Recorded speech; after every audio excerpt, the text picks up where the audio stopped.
Hi guys, and welcome back to another exciting episode. In this episode we're looking at flowering plants, and in particular we're looking at the spring flowering plants because we're here in spring right at the moment. And of course, location wise, we're here at Auckland Botanic Gardens because it's a great place to come because they have the plants labelled, so we know exactly what plant we're going to be looking at. And also, if we talk about flowering plants are great to have in the garden because they add so much life. They bring life into the garden. Of course, we're attracted to flowers. We like to see, smell flowers. They'll bring in the bird life. They'll bring in the insect life like butterflies and bees. So there'll be something in here for you. We're going to look at from trees, shrubs and ground covers, something to make your garden look amazing. Okay, so let's take a look at the trees first, and we're just going to pick probably about 5 of my favorites. And we're going to start off with the native Ko-Fi, and the one that they have Botanic Gardens, which is a star performer, is one called Sephora Fulfida. And it's a West Coast variety, and it's a little bit more wind tolerant, which is pretty good. And if you're looking at sort of heights and widths, you're looking at around about 10 meters high by about 5 meters wide.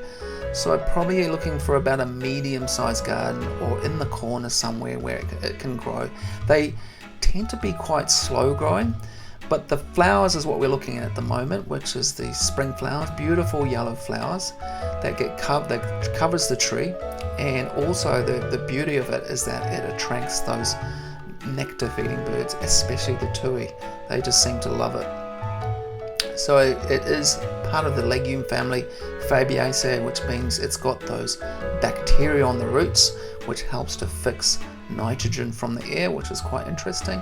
And it's called, of course, it's a fairly, like, parts of the plant are quite poisonous, like the seeds, so you wouldn't want to eat those, but generally speaking you probably wouldn't eat them anyway. But yeah, so that's one of my favorites, and Sephora Fulfida is actually quite a good one to pick for a sort of medium-sized garden. My other favorite tree is the Prunus awanui. This is the Yoshino cherry, and when I went to Botanic Gardens probably around about 15 years now ago, I was so impressed with this when it was flowering in springtime. I went and I said I have to have one of those, and I bought one, put it in my garden, and you can see this tree in my garden now is about 15 years old. So they get to around about 6 meters high and then 8 meters wide. So the tree I've got right now is probably as big as it's going to get. So it still requires a little bit of space, but it's a great plant for that sort of those spring flowers, which you can't really beat. The flowers will last probably around about 4 to 5 weeks depending on the weather. Usually the wind is the thing that kind of like blows the blossom away. So smaller cherries that you can get as one that are semi-weeping or prostrate ones are the one called Falling Snow, which is Prunus subitella Falling Snow, and I also have a smaller weeping cherry. I think it's just a standard weeping cherry. The weeping cherries are grafted onto standard sort of trunks, and that's how they sort of maintain their sort of size. So they are a semi-weeping form that are just sort of grafted, and sometimes with those grafted ones you'll end up getting little sort of shoots from the original tree coming up, which is a bit of a pain. But yeah, those ones don't quite have as spectacular flowers. They tend to be single flowering. But good for the sort of space saving sort of plants, and obviously you get the weeping form in the weeping cherries. So moving on from there, if we go to from the prunuses, we've got there's another one called Mountain Ice, and that also is quite a nice one, more of white flowers. And then going on from there, we've got the crab apples. These are the malices, so not grown for eating, but crab apples, I guess you could make jellies off them. But the Malus floribunda is generally grown for the flowers. It's a slightly smaller tree than the cherry tree, around about sort of 4 to 5 meters in height and width, and it just gets covered in blossom. And of course, after the flowers finish, you get these small fruits, the apples, which are usually quite sour, and like I said, only probably good for making jelly with, the crab jelly. I have never actually tried that before, but that's apparently what you can do with it. And the one I grow in my garden is a one called Barbara Ann. And Barbara Ann's got sort of, its leaves are a little bit more sort of reddish in tinge, bronzy coloured, and then the flowers are very bright crimson, and then the fruit after the flowers is small, little sort of reddish purple fruits. Sometimes the birds do actually eat the fruits as well, just I guess another benefit for the birds. Of course, all these plants will bring in birds and nectar feeders, and also the bees, and quite often the butterflies as well. So then you've got the magnolias. There's a few magnolias out there, but the deciduous magnolias are a couple that look really good in the springtime. The evergreen magnolias tend to sort of flower just throughout the sort of summer period and throughout the year a little bit, but the deciduous magnolias, they're flowering sort of in that sort of springtime. And the one that they have at Botanic Gardens, which I was quite impressed with, was one called Magnolia Derrick, and it grows to around about 4 meters tall by about 3 meters wide. And of course, these ones that we've been looking at with the magnolias, the prunuses and the malices, are deciduous trees. So that's probably a little roundup of the trees. There's probably one other one worth mentioning, I think, which is the Cercis chinensis Avondale, and that's a small tree of around about 2 meters by 2.5 meters. So if you haven't got a lot of space, that's probably the tree for you. It's a common name is called the Judas tree, although generally speaking that is more referring to another species, but all cercis are kind of called the Judas tree. And of course it forms a more of a vase shaped tree. It's got scented flowers, and yeah, and good for attracting insects. That's probably a good one for a smaller garden. Okay, so now we'll look at the flowering shrubs. One that was looking particularly good was one called Rhododendron Dame Nellie Melba, and that's a evergreen shrub for the border, and it prefers a partial shade, grows to about 1.5 meters by width 1.5 meters, and it likes that sort of acidic soil and free draining, and it's great for attracting all those beneficial insects. The other rhododendron that was looking really amazing was one called Mrs. George Huthinson's, and that was a kind of creamy coloured flower, and the plant was literally covered them. You can't really go past the rhododendrons as spring flowering plants. Evergreen, look amazing and good for some of those colder climates as well. And then the next one would be the native carcabeak, which is the Clyanthus puniceus, and the carcabeak has a beautiful red flower, which shape-wise it looks like the native carca bird, the parrot, and it looks like its beak. That's how it's got its common name. But it's a plant that sometimes does get attacked by caterpillars and slugs and snails, so it's just have to be a bit wary of that when you go to grow it. But if you can find that position for it where it's away from those pests, then it will grow amazing. It tends to grow up eventually up to about 3 meters by 3 meters, but quite slow growing. So other plants that I think looked really quite good were the Ceanothus Yankee Point. This is a one that gets to around about 1 meter, so say 1 by about 2 or 3 meters in width, and it's got beautiful lilac blue flowers. It's common name Californian lilac, good for attracting bees and butterflies.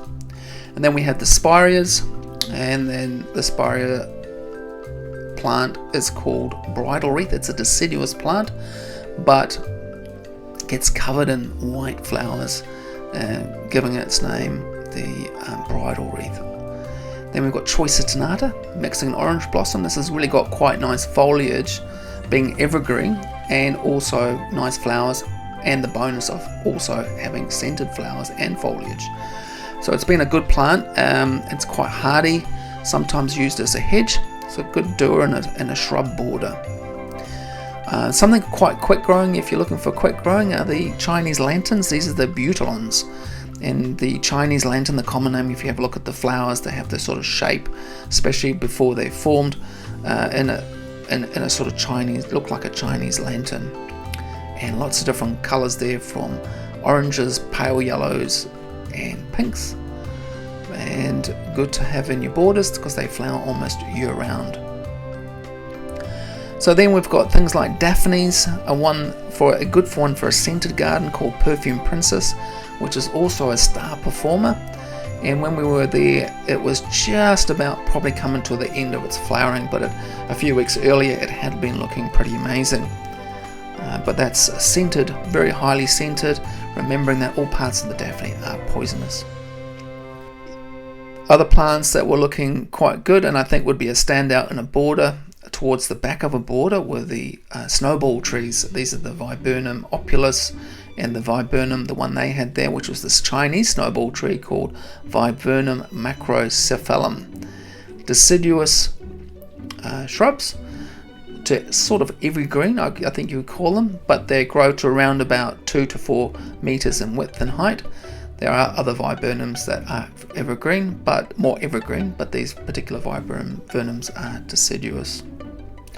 Then you've got the cistus, which is the rock rose, good for coastal gardens, or if you've got very poor soil, gravelly, stony, poor soil, that's really good. The echiums for the same sort of conditions. I used to grow echium and they look amazing. They're quite architectural when they have these big blue flower spikes up on them, and great for tolerance. They don't last forever, but when they are flowering, I think they last for around about sort of maybe 4 to 6 years, and then you have to sort of almost replace them. So that's a roundup of the shrubs. There's other natives like Hebe's Guardian Beauty and Hebe Worry Charm that are worth a mention. They were flowering along with the Leptospermum Scoparium Pink Cascade, which were looking good. Okay, so ground covers wise, these are more ground covers and small fillers. You've got Clivia minata, and this is a really good plant for under a tree in a shady spot, dry area. It's one of the few plants that will tolerate those sort of conditions, and they've got the beautiful clump forming green leaves and then these amazing orange flowers when they come up. There's also a variation called Citrina, which has pale cream and yellow flowers, well worth planting, kind of in that sort of temperate zone, so not too cold. A plant that I hadn't seen before, which is the Symphytum, and this one we're looking at is called Hitcoat Pink. It's common name comfrey, and comfrey being used for bruises, a little bit like arnica, I think, where you make poultices up and you rub things on to reduce bruising, and also good for arthritis, and it's also good for attracting bees and insects into the garden. So that was some of the ground covers, and then we've got some of the bulbs.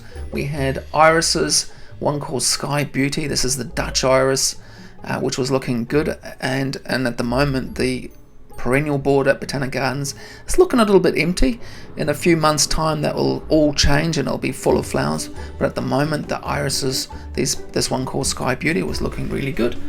And then begonias were just finishing, and then other things like bulbs were things like the freesias and a one called Babiana, and the Babiana are kind of a spring flowering bulb, and they kind of look like freesias, so you kind of can get them confused a little bit, but they were looking really attractive. And then Watsonias, and that was probably it for the bulbs. The lupins were starting to flower, and then we had the climbers. We'll finish off with the climbers. There was 2 climbers I think were definitely worth a mention and flowering really well, which was the Wisteria floribunda, which is the Japanese wisteria, and this one that's growing over the archway is called Caroline, and they are really amazing when they flower. So I don't think they're real showstoppers.